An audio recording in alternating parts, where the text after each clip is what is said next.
La Cité de Dieu de saint Augustin, livre 3e, chapitre 26. Des guerres qui suivirent la construction du temple de la Concorde. Ils crurent donc, en mettant devant les yeux des orateurs un monument de la fin tragique des Gracques, avoir un merveilleux obstacle contre les séditions. Mais les événements qui suivirent, plus déplorables encore, firent paraître l'inutilité de cet expédient. À partir de cette époque, en effet, les orateurs, loin de songer à éviter l'exemple des Gracques, s'étudièrent à les surpasser. C'est alors que Saturninus, tribun du peuple, le préteur Caius Servilius et quelques années après Marcus Drusus, excitèrent d'horribles séditions, d'où naquirent les guerres sociales qui désolèrent l'Italie et la réduisirent à un état déplorable. Puis vint la guerre des esclaves, suivie elle-même des guerres civiles pendant lesquelles il se livra tant de combats et qui coûtèrent tant de sang. On eût dit que tous ces peuples d'Italie, dont se composait la principale force de l'Empire romain, étaient des barbares à dompter. Rappellerai-je que 70 gladiateurs commencèrent la guerre des esclaves et que cette poignée d'hommes, croissant en nombre et en fureur, en vint à triompher des généraux du peuple romain. Comment citer toutes les villes qu'ils ont ruinées, toutes les contrées qu'ils ont dévastées? À peine les historiens suffisent-ils à décrire toutes ces calamités. Et cette guerre ne fut pas la seule faite par les esclaves. Ils avaient auparavant ravagé la Macédoine, la Sicile et toute la côte. Enfin, qui pourrait raconter toutes les atrocités de ces pirates qui, après avoir commencé par des brigandages, finirent par soutenir contre Rome des guerres redoutables? Chapitre 27 de la guerre civile entre Marius et Sylla. Marius, encore tout sanglant du massacre de ses concitoyens, ayant été vaincu à son tour et obligé de s'enfuir, Rome commençait un peu à respirer, quand Cinna et lui y rentrèrent plus puissants que jamais. Ce fut alors, pour me servir des expressions de Cicéron, que l'on vit par le massacre des plus illustres citoyens s'éteindre les flambeaux de la République. Sylla vengea depuis une victoire si cruelle, mais à combien de citoyens il en coûta la vie et que de pertes sensibles pour l'État. En effet, la vengeance de Sylla fut plus funeste à Rome que n'eût été l'impunité, et comme dit Lucain, le remède passa toute mesure et l'on porta la main sur des parties malades où il ne fallait pas toucher. Les coupables périrent, mais quand il ne pouvait survivre que des coupables. Alors la haine se donna carrière et la vengeance, libre du joug des lois, précipita ses fureurs. Fin de citation de Pharsale de Lucain. Dans cette lutte de Marius et de Sylla, outre ceux qui furent tués sur le champ de bataille, tous les quartiers de la ville, les places, les marchés, les théâtres, les temples même étaient remplis de cadavres, à ce point que l'on aurait pu dire si c'était avant ou après la victoire qu'il était tombé plus de victimes.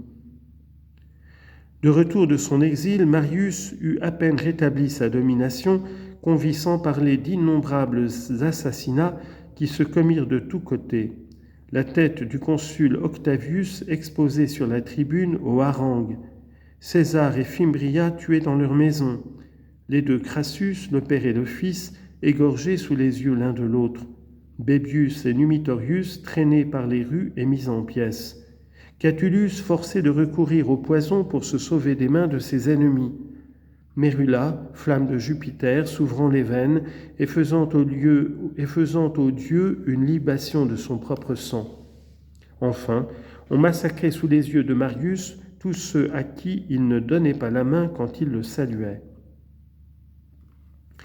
On lit en note, voyez Appien de la guerre civile et Plutarque, vie de Marius et de Sylla, fin de note. Chapitre 28. Comment Sylla victorieux tira vengeance des cruautés de Marius. Sylla, qui vint tirer vengeance de ses cruautés au prix de tant de sang, mit fin à la guerre. Mais comme sa victoire n'avait pas détruit les inimitiés, elle rendit la paix encore plus meurtrière. À toutes les atrocités du premier Marius, son fils Marince le jeune et Carbon en ajoutèrent de nouvelles. Instruit de l'approche de Sylla, et désespérant de remporter la victoire et même de sauver leur tête, ils remplirent Rome de massacres où leurs amis n'étaient pas plus épargnés que leurs adversaires. Ce ne fut pas assez pour eux de décimer la ville. Ils assiégèrent le Sénat et tirèrent du palais comme d'une prison un grand nombre de sénateurs qu'ils firent égorger en leur présence. Le pontife Mucius Scaevola fut tué au pied de l'autel de Vesta, où il s'était réfugié comme dans un asile inviolable, et il s'en fallut de peu qu'il n'éteignît de son sang le feu sacré entretenu par les Vestales. Bientôt Sylla entra victorieux à Rome, après avoir fait égorger dans une ferme publique 7000 hommes désarmés et sans défense. On lit en note, les historiens ne sont pas d'accord sur le chiffre des morts, que les uns fixent au nombre au-dessus de 7000 et les autres au-dessous. Fin de note. Ce n'était plus la guerre qui tuait, c'était la paix. On ne se battait plus contre ses ennemis. Un mot suffisait pour les exterminer. Dans la ville, les partisans de Sylla massacrèrent qui bon leur sembla. Les morts ne se comptaient plus, jusqu'à ce qu'enfin on conseilla à Sylla de laisser vivre quelques citoyens, afin que les vainqueurs eussent à qui commander. Alors s'arrêta cette effroyable liberté du meurtre, et on accueillit avec reconnaissance la table de proscription où étaient portés 2000 noms de sénateurs et de chevaliers. Ce nombre si attristant qu'il pût être avait au moins cela de consolant qu'il mettait fin au carnage universel, et on s'affligeait moins de la perte de tant de proscrits qu'on ne se réjouissait de ce que le reste des citoyens n'avait rien à craindre.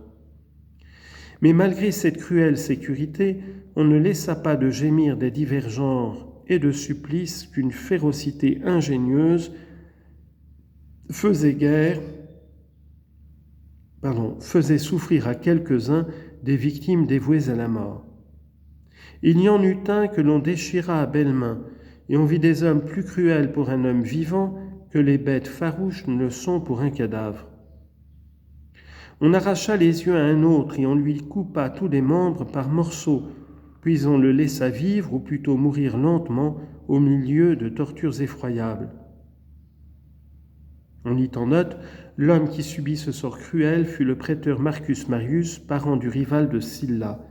Voyez Florus et Valère Maxime dans leurs ouvrages, fin de note.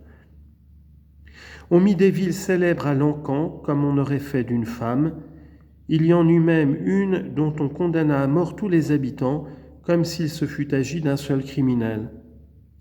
Toutes ces horreurs se passèrent en pleine paix, non pour hâter une victoire, mais pour n'en pas perdre le fruit.